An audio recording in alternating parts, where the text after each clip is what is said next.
اللهم بارك على محمد وعلى آل محمد كما باركت على إبراهيم وعلى آل إبراهيم إنك حميد مجيد.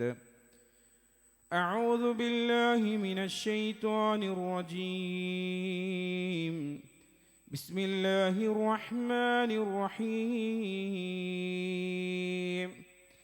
يا أيها الذين آمنوا اتقوا الله حق تقاته ولا تموتن إلا وأنتم مسلمون. يا أيها الناس اتقوا ربكم الذي خلقكم من نفس واحدة وخلق منها زوجها وبث منهما رجالا كثيرا ونساء واتقوا الله الذي تساءلون به والأرحام إن الله كان عليكم رقيبا. يا أيها الذين آمنوا اتقوا الله وقولوا قولا سديدا يصلح لكم أعمالكم ويغفر لكم ذنوبكم ومن يطع الله ورسوله فقد فاز فوزا عظيما. أما بعد فإن خير الحديث كتاب الله وخير الحدي حدي محمد صلى الله عليه وسلم وشر الأمور محدثاتها وكل محدثة بدعة وكل بدعة ضلالة وكل ضلالة في النار. ഉസിക്കും ബിഹിയായ തഖ്വല്ല. സ്നേഹാദരണീയരായ സത്യവിശ്വാസികളെ, വിശ്വാസിനികളെ, റബ്ബ് സുബ്ഹാനഹു തആലയുടെ വിധിവിലക്കുകളനുസരിച്ച് ജീവിക്കണമെന്ന് എന്നോടെന്ന പോലെ തന്നെ നിങ്ങൾ ഓരോരുത്തരെയും ഉണർത്തുകയാണ്, വസിയത്ത് ചെയ്യുകയാണ്. ഓരോ പുതിയ പ്രഭാതവും പല കാര്യങ്ങളും നമ്മളോട് വിളിച്ചു പറയുന്നുണ്ട്. അല്ലാഹു സുബ്ഹാനഹു തആല നമുക്ക് നൽകിയ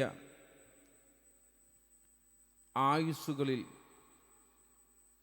കഴിഞ്ഞുപോയ ഒരു വർഷത്തെക്കുറിച്ചുള്ള ചിന്തയെയാണ് ഇൻഷാ അല്ലാഹ് ഇന്നത്തെ ഖുതുബയിലൂടെ ഞാൻ നിങ്ങളെ ഉത്ബോധിക്കുവാൻ ആഗ്രഹിക്കുന്നത്. കഴിഞ്ഞുപോയ ദിവസങ്ങൾക്ക് നമ്മുടെ ജീവിതത്തിൽ നമുക്ക് നഷ്ടങ്ങളാണോ അതല്ല ലാഭകരമായിട്ടുള്ളതായിരുന്നോ എന്ന് ചിന്തിക്കേണ്ട ഒരു അവസരത്തിലാണ് നാം നിലകൊള്ളുന്നത്. ഭൗതിക വിഷയത്തിൽ മനുഷ്യന്മാർ നിരന്തരം കണക്കുകൾ നോക്കിക്കൊണ്ടിരിക്കുന്ന ആളുകളാണ്. ഒരു കച്ചവടക്കാരനെ സംബന്ധിച്ചിടത്തോളം ഓരോ വർഷവും അല്ലെങ്കിൽ മാസം തോറും കണക്കുകൾ എടുക്കുന്നവനായിരിക്കും. ലാഭനഷ്ടങ്ങളെക്കുറിച്ച് പഠിക്കുന്നു. പിഴവുകൾ എന്തെങ്കിലും ഉണ്ടെങ്കിൽ അത് കണ്ടെത്തുവാൻ ശ്രമിക്കുന്നു. തിരുത്തലുകളും ആ കാര്യങ്ങളെല്ലാം കൂടുതൽ വരുത്തിക്കൊണ്ട് അതിലേക്ക് മുതലിറക്കി അത് എങ്ങനെ അഭിവൃദ്ധിപ്പെടുത്താമെന്ന് ആലോചനകളിൽ ഏർപ്പെടുന്നു. വേണ്ട മാറ്റങ്ങൾ വരുത്തിക്കൊണ്ട് മുന്നോട്ടുള്ള കച്ചവടത്തിനുള്ള തയ്യാറെടുപ്പുകൾക്ക് വേണ്ടി അവൻ തയ്യാറാവും. നമ്മുടെ നാട് കച്ചവടത്തിൽ മാത്രമല്ല, കൃഷിയുടെ കൂടി ഒരു നാടാണ്. ഈ വരുന്ന വഴികളിലെല്ലാം അത് നമുക്ക് കാണുവാൻ സാധിക്കും. ഒരു കൃഷിക്കാരനെ സംബന്ധിച്ചിടത്തോളം അവൻ വിത്തിറക്കിയത് മുതൽ വിളവെടുക്കുന്നത് വരെ അതിൻ്റെ പിന്നാലെ കൂടുന്നത് നമുക്ക് കാണുവാൻ സാധിക്കും. വിളവ് കുറഞ്ഞാൽ അവൻ്റെ മനസ്സിലേക്ക് ആശങ്കകളാണ്. ഇനി എന്താണ് അതിനു വേണ്ടി ചെയ്യേണ്ടത്? അടുത്ത വർഷത്തേക്ക് വേണ്ട പുതിയ മാറ്റങ്ങൾ ഞാൻ എന്തെല്ലാം ഈ കൃഷിയുടെ കാര്യത്തിൽ വരുത്തണം, അല്ലെങ്കിൽ അടുത്ത കൃഷിയിലേക്ക് ഞാൻ എന്തെല്ലാം വരുത്തണം എന്നുള്ള ചിന്തയായിരിക്കും അവനെ പിടികൂടുക. ഏത് കാര്യങ്ങൾ എടുത്തു നോക്കിയാലും ഈ വിഷയമാണ് എല്ലാവരുടെയും മനസ്സിൽ ഉണ്ടാകുക. എന്നാൽ നമ്മുടെ പരലോകത്തിൻ്റെ വിഷയത്തിൽ ഈ കണക്കെടുപ്പ് നമ്മളെല്ലാവരും നടത്തിയിട്ടുണ്ടോ എന്നുള്ളതാണ് ചിന്തിക്കേണ്ടത്. മരണാനന്തര ജീവിതത്തിൻ്റെ കാര്യത്തിൽ നാം എന്തൊക്കെയാണ് വിലയിരുത്തിയിട്ടുള്ളത്? ഇത്തരമൊരു കൂട്ടിക്കിഴക്കുകൾ നടത്തിയാൻ നമുക്ക് സാധിച്ചിട്ടുണ്ടോ? റസൂലുള്ളാഹി സ്വല്ലല്ലാഹു അലൈഹി വസല്ലമയുടെ അടുക്കലേക്ക് സഹാബാക്കൾ വന്ന് ചോദിച്ച ഒരു ചോദ്യമുണ്ട്. ജനങ്ങളിൽ ഉത്തമരാരാണ് എന്ന് റസൂലുള്ളാഹി സ്വല്ലല്ലാഹു അലൈഹി വസല്ലമയോട് ചോദിച്ചപ്പോൾ റസൂലുള്ളാഹി സ്വല്ലല്ലാഹു അലൈഹി വസല്ലം മറുപടി പറഞ്ഞു കൊടുക്കുന്നൊരു കാര്യമുണ്ട്. മൻ ത്വാല ഉംറുഹു വഹസന അമലുഹു, ദീർഘായുസ് ലഭിക്കുകയും പ്രവർത്തനങ്ങളൊക്കെ നന്നാക്കുകയും ചെയ്തവനാരാണോ അവനാണ് ഉത്തമരായിട്ട്, ജനങ്ങളിൽ ഉത്തമരായിട്ടുള്ള ആളുകൾ എന്ന് റസൂലുള്ളാഹി സ്വല്ലല്ലാഹു അലൈഹി വസല്ലം പഠിപ്പിക്കുകയാണ്. നമുക്ക് എത്ര ആയുസ്സുകൾ കിട്ടിയിട്ടുണ്ട്? ആലോചിച്ച് നോക്കുകയാണെങ്കിൽ നിങ്ങൾ എത്ര ആയുസ്സുകൾ നീണ്ട് നമുക്ക് കിട്ടിയിട്ടുണ്ട്. നമ്മൾ ജനിച്ചത് എപ്പോൾ മുതൽ ഈ കാലഘട്ടം വരെ നമ്മൾ ആലോചിച്ച് നോക്കിയാൽ മതി, എത്ര വയസ്സിലാണ് നമ്മൾ നിൽക്കുന്നത് എന്ന്. ആ കാലഘട്ടത്തിനിടയ്ക്ക് എന്തെല്ലാം നല്ല പ്രവർത്തനങ്ങളാണ് നമുക്ക് കാഴ്ചവെക്കുവാൻ സാധിച്ചത് എന്ന് നമ്മൾ ആലോചിക്കണമെന്നർത്ഥം. അത് നന്നാക്കി തീർക്കുവാൻ നമുക്ക് സാധിച്ചിട്ട് ഉണ്ട് എങ്കിൽ ആ ഉത്തമരായ ആളുകളുടെ കൂട്ടത്തിൽ നമുക്ക് ഉൾപ്പെടുവാൻ സാധിക്കും. അതേ സ്വഹാബാക്കൾ തന്നെ രണ്ടാമതൊരു ചോദ്യം കൂടി റസൂലുള്ളാഹി സ്വല്ലല്ലാഹു അലൈഹി വസല്ലമയോട് നടത്തുന്നുണ്ട്. എന്താണ് ആ ചോദ്യം? ഫഅയ്യുന്നാസി ശർറുൻ, ജനങ്ങളിൽ ഏറ്റവും മോശപ്പെട്ടവൻ ആരാന്നുള്ള ചോദ്യമുണ്ട്. ആ ചോദ്യത്തിന് റസൂലുള്ളാഹി സ്വല്ലല്ലാഹു അലൈഹി വസല്ലം പറഞ്ഞതെന്താ? മൻ ത്വാല ഉംറുഹു വസാഅ അമലുഹു, ദീർഘായുസ് ലഭിച്ചിട്ടും പ്രവർത്തനം മോശമായവനാവണമെന്ന്. കഴിഞ്ഞൊരു വർഷമാണ് ഇപ്പോൾ കഴിഞ്ഞു പോയത്, അല്ലേ? പുതിയൊരു വർഷത്തിലേക്ക് നമ്മൾ എല്ലാവരും പ്രവേശിച്ചിരിക്കുകയാണ്. ആ കഴിഞ്ഞ വർഷത്തിൽ നമുക്കെന്താണ് ചെയ്യുവാൻ സാധിച്ചിട്ടുള്ളത്? ആ മോശപ്പെട്ട പ്രവൃത്തികളിലാണോ നിലകൊണ്ടത് എങ്കിൽ അയാളാണ് ഏറ്റവും മോശമായിട്ടുള്ളവൻ, ജനങ്ങളിൽ ഏറ്റവും മോശമായിട്ടുള്ളവൻ എന്ന് റസൂലുള്ളാഹി സ്വല്ലല്ലാഹു അലൈഹി വസല്ലം പഠിപ്പിക്കുകയാണ്. നമ്മുടെ ആയുസ് എത്രയാണെന്ന് നമുക്കാർക്കും നിജപ്പെടുത്തുവാൻ സാധ്യമല്ല. എന്നാലും ഒരു ഏകദേശ കണക്ക് റസൂലുള്ളാഹി സ്വല്ലല്ലാഹു അലൈഹി വസല്ലം നമ്മളെ പഠിപ്പിക്കുന്നത് കാണാം.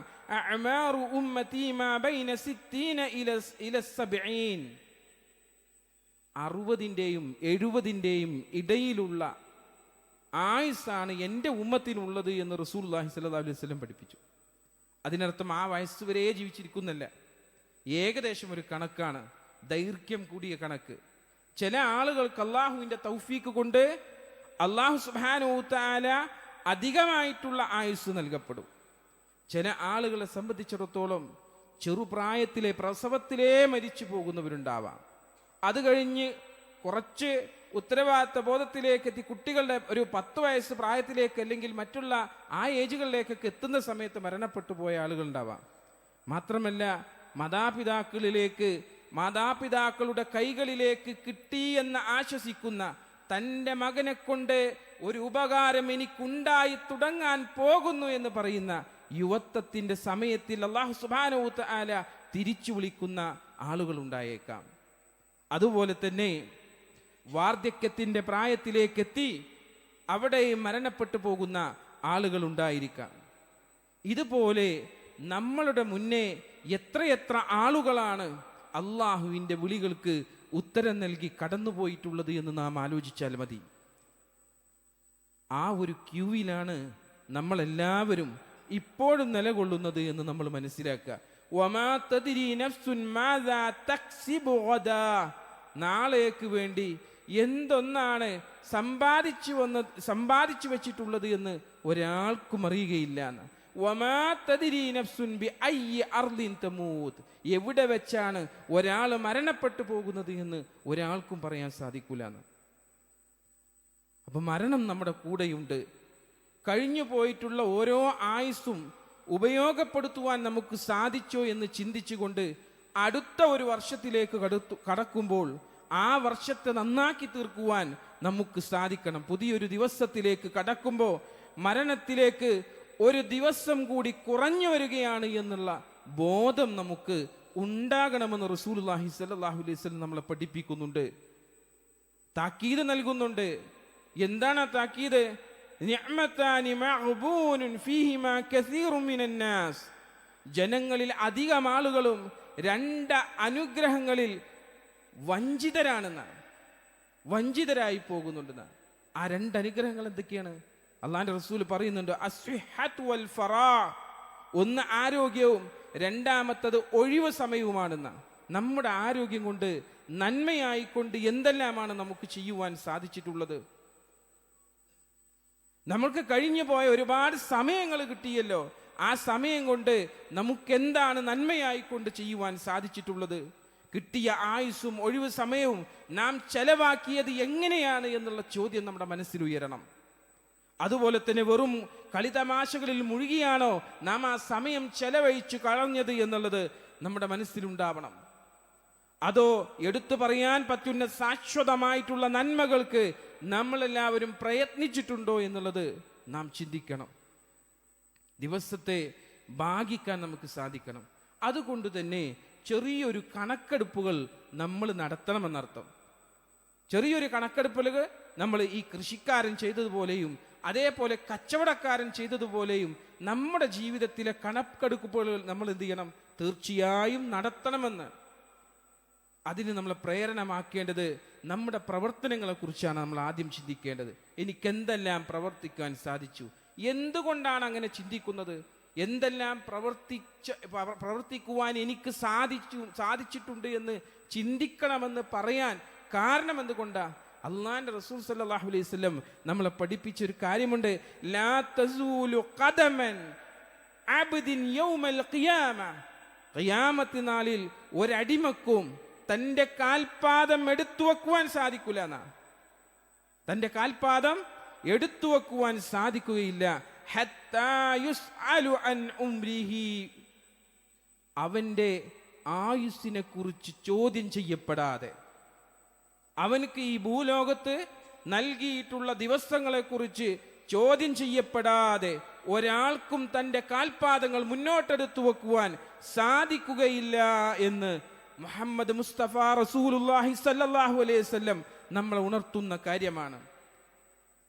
ഫീമാ അഫ്നാഹു, എന്തിനാ ആ ആയത്ത് എന്തൊന്നിലാണോ ചെലവാക്കിയെന്ന, ആ ആയുസ് കിട്ടിയ ആയുസ് എന്തൊന്നിലാണോ ചെലവാക്കിയത് എന്ന് അവൻ അവിടെ അള്ളാന്റെ മുമ്പിൽ ബോധ്യപ്പെടുത്തി കൊടുക്കാതെ ഒരാൾക്കും തന്റെ കാൽപ്പാടുകൾ എടുത്തു വെക്കുവാൻ സാധിക്കുകയില്ല എന്നാണ്.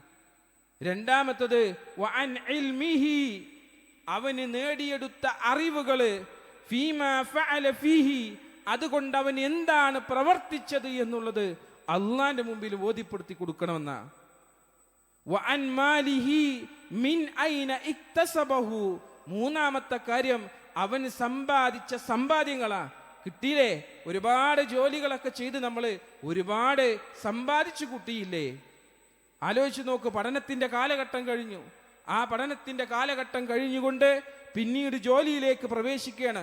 അന്ന് മുതൽ അവനെ ഇണയെ സ്വീകരിക്കുന്നത് വരെ തന്റെ സമ്പാദ്യത്തിൽ നിന്നും എന്തെല്ലാം അവൻ ഒരുമിച്ച് കൂട്ടിയിട്ടുണ്ടോ ആ കാലശേഷം മുതൽ ഇന്ന് വരെ നമുക്കെത്രയാണോ പ്രായം, ആ പ്രായം വരെ നാം എന്തൊന്നിലാണ് നമ്മളെ ധനം അത് ചെലവഴിക്കപ്പെട്ട് അത് സമ്പാദിച്ച് അത് എവിടെ നിന്നാണ് സമ്പാദിച്ചത് എന്ന് തീർച്ചയായും അള്ളാഹുവിനോട് ഉത്തരം പറയാതെ ആ കാലുകൾ എടുത്ത് മുന്നോട്ട് വെക്കുവാൻ അവന് സാധിക്കുകയില്ല എന്ന് റസൂലുള്ളാഹി സ്വല്ലല്ലാഹു അലൈഹി വസല്ലം പഠിപ്പിച്ചു.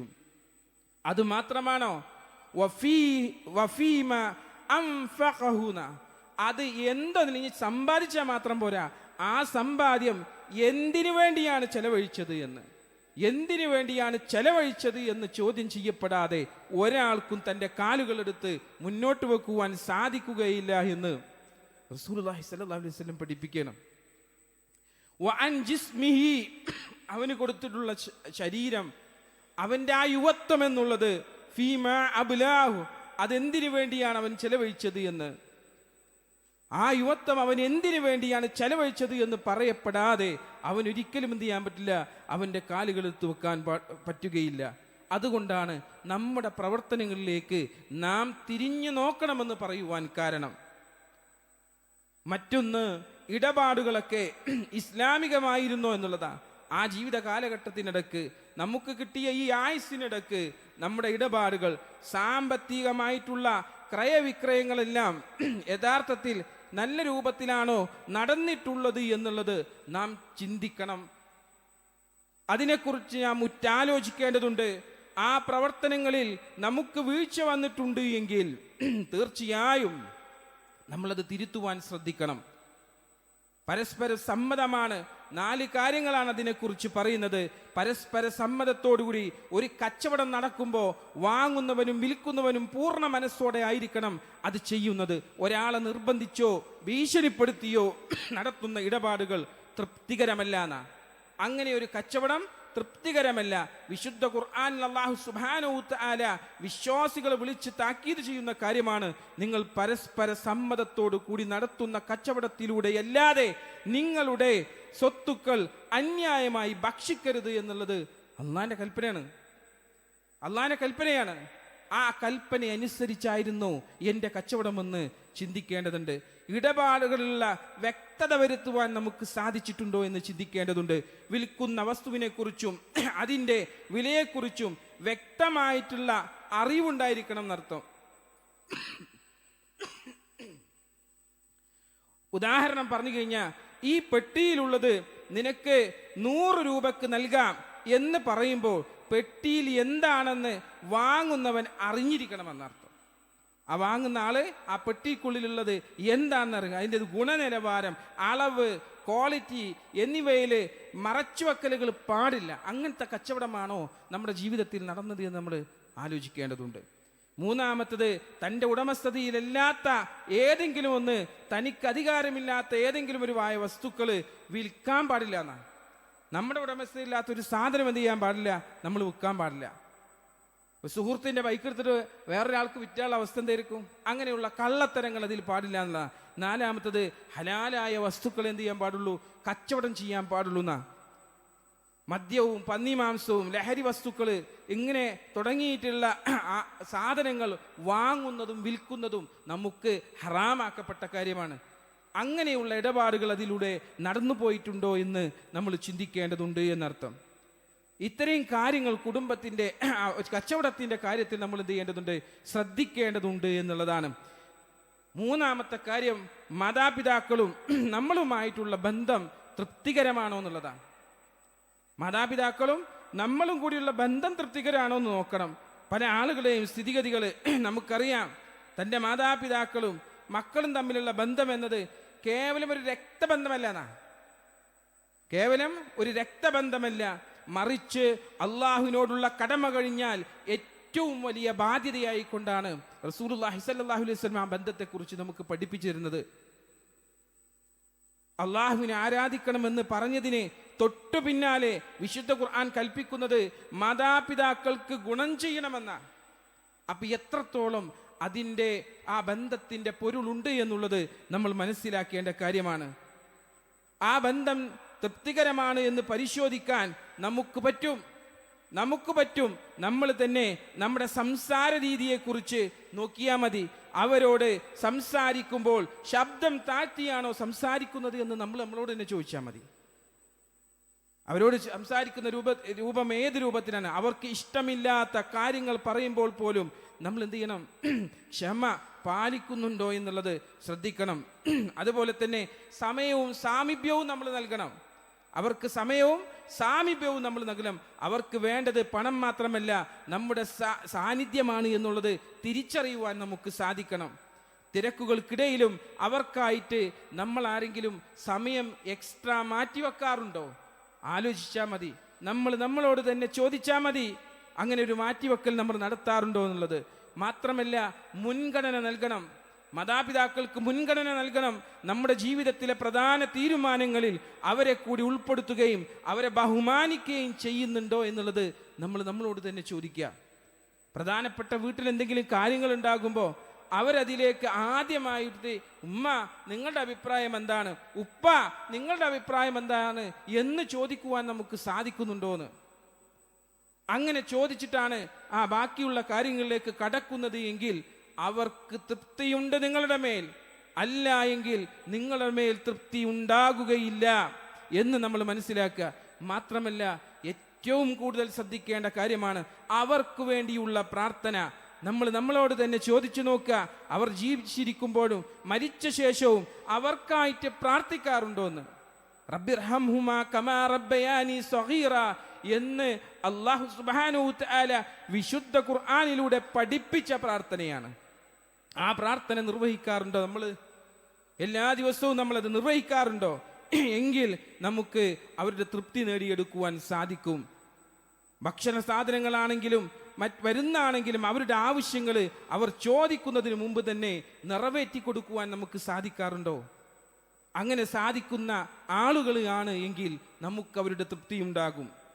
അതാണ് തൃപ്തികരമായിട്ടുള്ള ബന്ധമാണോ എൻ്റെ മാതാവുമായിക്കൊണ്ട് മാതാപിതാക്കൾക്കുമായിക്കൊണ്ട് എനിക്ക് കഴിഞ്ഞ വർഷത്തിൽ കഴിഞ്ഞു പോയത് എന്ന് ചിന്തിക്കുവാൻ നമുക്ക് സാധിക്കണം. എന്നിട്ട് അതല്ല എങ്കിൽ മാറ്റം വരുത്തണം. അല്ലാഹുവും റബ്ബ് സുബ്ഹാനഹു വതആലയായ നാഥനും റസൂലുള്ളാഹി സ്വല്ലല്ലാഹു അലൈഹി വസല്ലം പഠിപ്പിച്ചത് എന്താണോ ആ മാർഗത്തിലേക്ക് നീങ്ങുവാൻ നമുക്ക് സാധിക്കണമെന്നാണ് ഇവിടെ നമുക്ക് ഓർമ്മപ്പെടുത്തുവാനുള്ളത്. മറ്റൊന്ന്, മക്കൾക്ക് കൊടുക്കേണ്ടുന്നത് കൊടുത്തിട്ടുണ്ടോ എന്നുള്ളതാണ്. കേവലം ഭക്ഷണവും വസ്ത്രവും ഭൗതിക വിഭവങ്ങളും മാത്രം നൽകിയാൽ എല്ലാം ആയി എന്നുള്ള ചിന്തയാണ് ചില ആളുകൾക്ക്. എല്ലാം നമ്മൾ കേവലം എന്ത് ചെയ്യാണ്, വസ്ത്രവും ഭൗതികമായിട്ടുള്ള വിഭവങ്ങളൊക്കെ ചോദിക്കുന്ന സാധനങ്ങൾ എന്ത് ചെയ്യുന്നു, വാങ്ങിക്കൊടുക്കുന്നു. നല്ല ഭക്ഷണങ്ങൾ ചോദിക്കുന്നു, അപ്പൊ ആ സാധനങ്ങൾ എന്ത് ചെയ്യുന്നു, കൊണ്ടുവന്ന് കൊടുക്കുന്നു. ഇങ്ങനെയുള്ള ഭൗതികമായിട്ടുള്ള എല്ലാ വിഭവങ്ങളും ഒരുക്കി കൊടുക്കുക. പക്ഷേ അതുകൊണ്ട് വലിയ അപകടങ്ങൾ മാത്രമാണ് സൃഷ്ടിക്കുക. അതിൻ്റെ കൂടെ ആവശ്യപ്പെടുന്ന കാര്യങ്ങൾക്ക് നിയന്ത്രണങ്ങൾ വരുത്തുവാൻ നമുക്ക് സാധിക്കണം. ആവശ്യപ്പെടുന്ന കാര്യങ്ങൾക്ക് മക്കൾക്ക് നിയന്ത്രണങ്ങൾ വരുത്തുവാൻ നമുക്ക് സാധിക്കണം. മാത്രമല്ല, അവർക്ക് ആവശ്യമായിട്ടുള്ള തർബിയത്തുകൾ കൊടുക്കുവാൻ സാധിച്ചില്ല എങ്കിൽ ആ മക്കളെ കൊണ്ട് പിന്നെ ഒരു കാര്യമില്ല. ആ മക്കളെ കൊണ്ട് പിന്നീട് ഒരു കാര്യവും നമുക്ക് ഉണ്ടാവുകയില്ല. ദുനിയാവിലും നമുക്ക് നഷ്ടം വരുത്തും. അതുപോലെ തന്നെ ആഖിറത്തും നമ്മളുടേത് നഷ്ടപ്പെട്ടു പോകുന്ന രൂപത്തിലേക്കായിരിക്കും അവരുടെ വളർച്ചയുണ്ടാവുക. ഭൗതിക വിദ്യാഭ്യാസം കൊടുക്കുന്ന കാര്യത്തിൽ വളരെ തൽപരരാണ് നമ്മുടെ മാതാപിതാക്കളൊക്കെ. എന്നാൽ വിദ്യാഭ്യാസം കൊടുക്കുന്ന കാര്യത്തിൽ എന്താണ് അവർക്ക് വേണ്ടി നിങ്ങൾ ചെയ്തു വെച്ചിട്ടുള്ളത്? മദ്രസകളിലെ അരമണിക്കൂർ 1 മണിക്കൂർ സമയങ്ങളിലേക്ക് അതിനുപോലും വിമുഖത കാണിക്കുന്ന മാതാപിതാക്കൾ നമുക്ക് കാണുവാൻ സാധിക്കുന്നില്ലേ?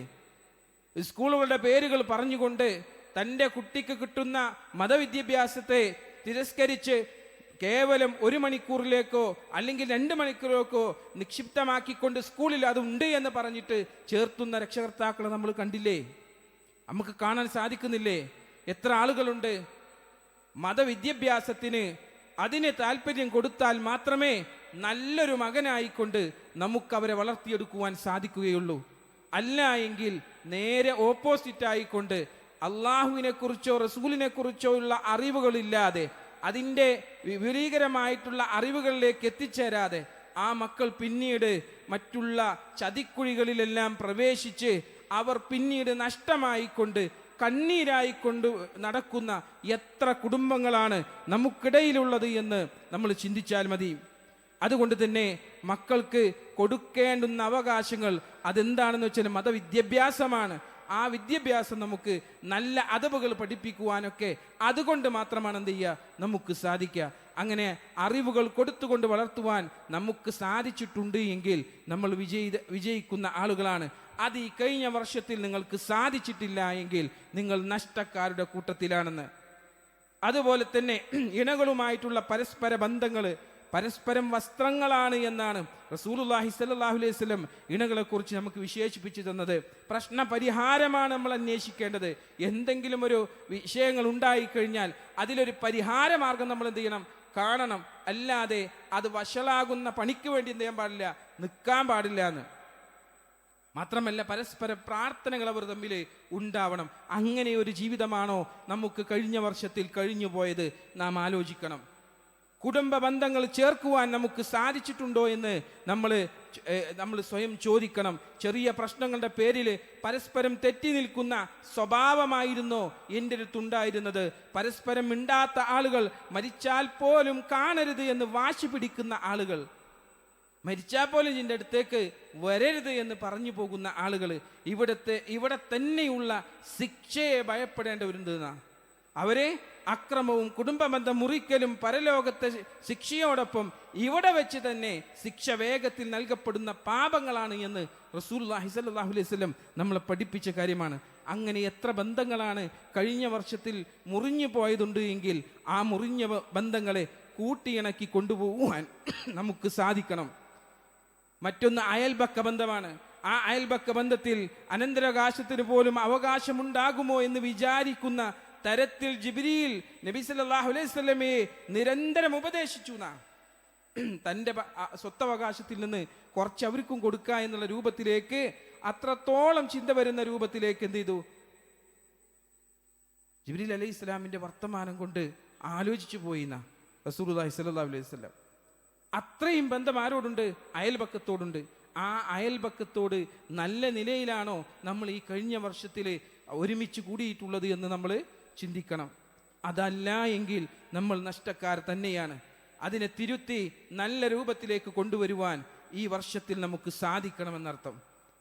അതുകൊണ്ട് നമ്മൾ മനസ്സിലാക്കുക, സാമൂഹിക ക്ഷേമ പ്രവർത്തനങ്ങൾ, വ്യക്തിപരമായ നമ്മുടെ അവസ്ഥകളൊക്കെ അതുമായിട്ടുള്ളത് എന്താണ് എന്നും, ചുറ്റുപാടും ആവശ്യക്കാർ നമ്മൾ അതൊന്നും കണ്ടില്ലെന്ന് നടിക്കുന്ന രൂപത്തിലുള്ള ജീവിതമാണ് നമ്മൾ നയിച്ചത് എങ്കിൽ അതിൽ നിന്നെല്ലാം മാറ്റം വരുത്തി പുതിയ വർഷത്തിലേക്ക് എല്ലാവരും നല്ല രൂപത്തിൽ അതെല്ലാം ശരിയാക്കിക്കൊണ്ട് ഒന്നിലെ തുടങ്ങുന്ന രൂപത്തിലേക്ക് മാറി ചിന്തിച്ചുകൊണ്ട് പോരുവാൻ നമുക്ക് സാധിക്കണമെന്നർത്ഥം. ഇസ്ലാമികരമായിട്ട് എന്താണോ കാര്യങ്ങൾ പറഞ്ഞത് ആ കാര്യങ്ങളൊക്കെ നിർവഹിക്കുവാൻ സാധിക്കുക എന്നുള്ളതാണ് നമ്മുടെ ജീവിത ലക്ഷ്യവും വിജയവും എന്ന് നമ്മൾ മനസ്സിലാക്കി വെക്കുക. അല്ലാഹു സുബ്ഹാനഹു വ തആല അതിനുള്ള തൗഫീഖ് നമുക്ക് എല്ലാവർക്കും നൽകി അനുഗ്രഹിക്കുമാറാവട്ടെ.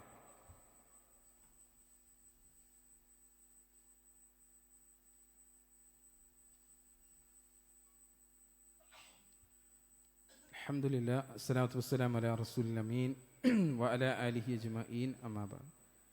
പ്രിയ നിറഞ്ഞ സത്യവിശ്വാസികളെ, വിശ്വാസിനികളെ, റബ്ബ് സുബ്ഹാനഹു വ തആലയുടെ വിധിവിലക്കുകളനുസരിച്ച് ജീവിക്കണമെന്ന് എന്നോടെന്ന പോലെ തന്നെ നിങ്ങൾ ഓരോരുത്തരെയും ഒരിക്കൽ കൂടി ഉണർത്തുകയാണ്, വസിയത്ത് ചെയ്യുകയാണ്.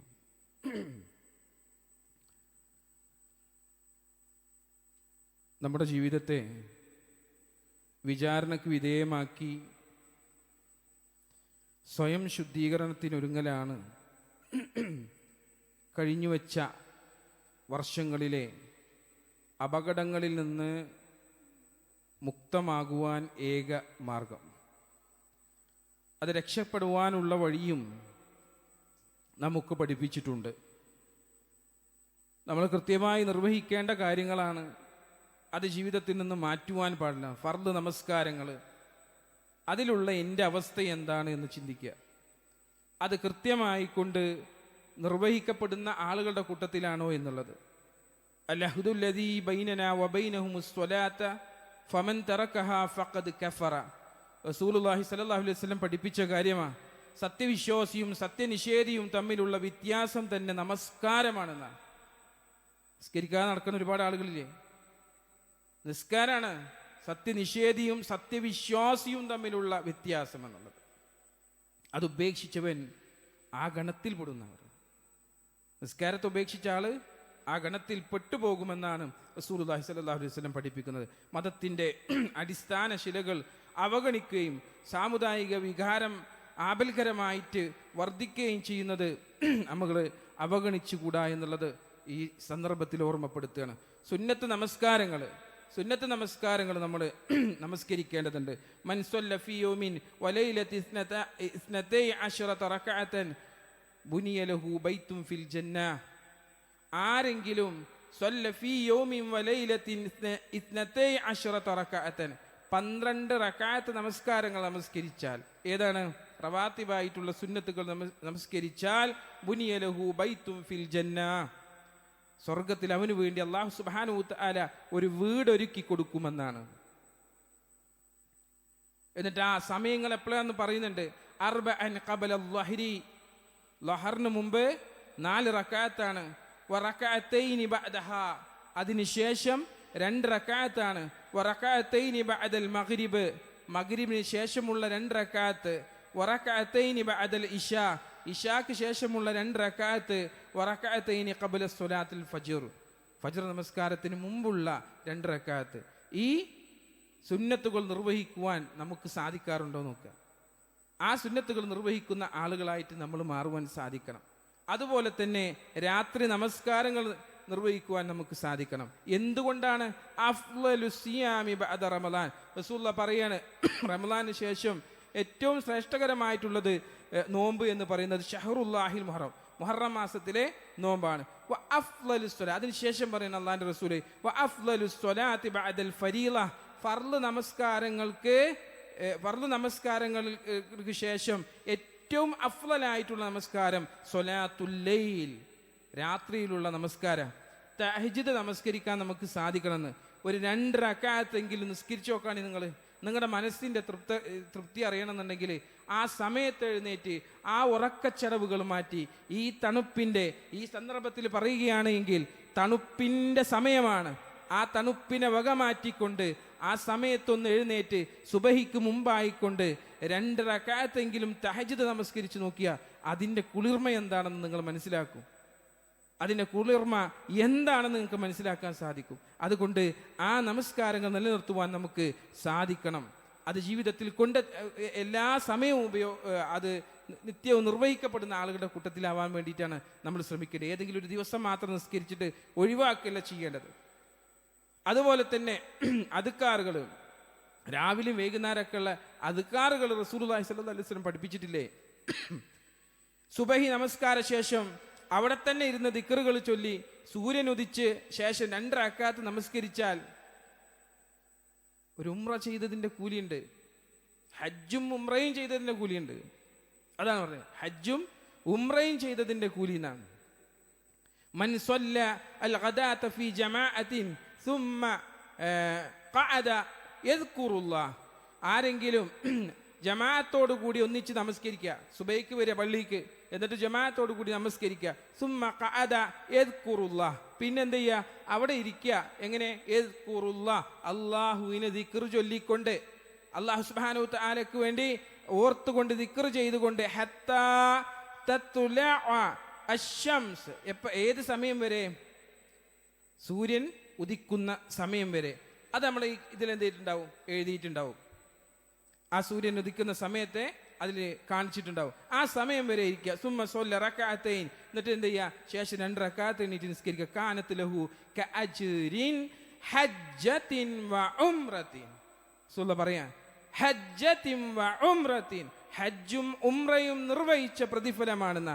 മറ്റൊരു റിപ്പോർട്ടിൽ കാണുന്നത് താമത്തിൻ താമത്തിൻ താമത്തിൻ, അത് പൂർണ്ണമാണ് പൂർണ്ണമാണ് പൂർണ്ണമാണ് എന്ന് റസൂലുള്ളാഹി സ്വല്ലല്ലാഹു അലൈഹി വസല്ലം പറയാം. അപ്പൊ ഇത്രയും ഒരിക്കലും ജീവിതത്തിൽ കളവ് പറയാത്ത റസൂലുള്ളാഹി സ്വല്ലല്ലാഹു അലൈഹി വസല്ലം ഉറപ്പ് നൽകിയിട്ട് അത് നിർവഹിക്കാൻ നമുക്ക് സാധിച്ചിട്ടുണ്ടോ?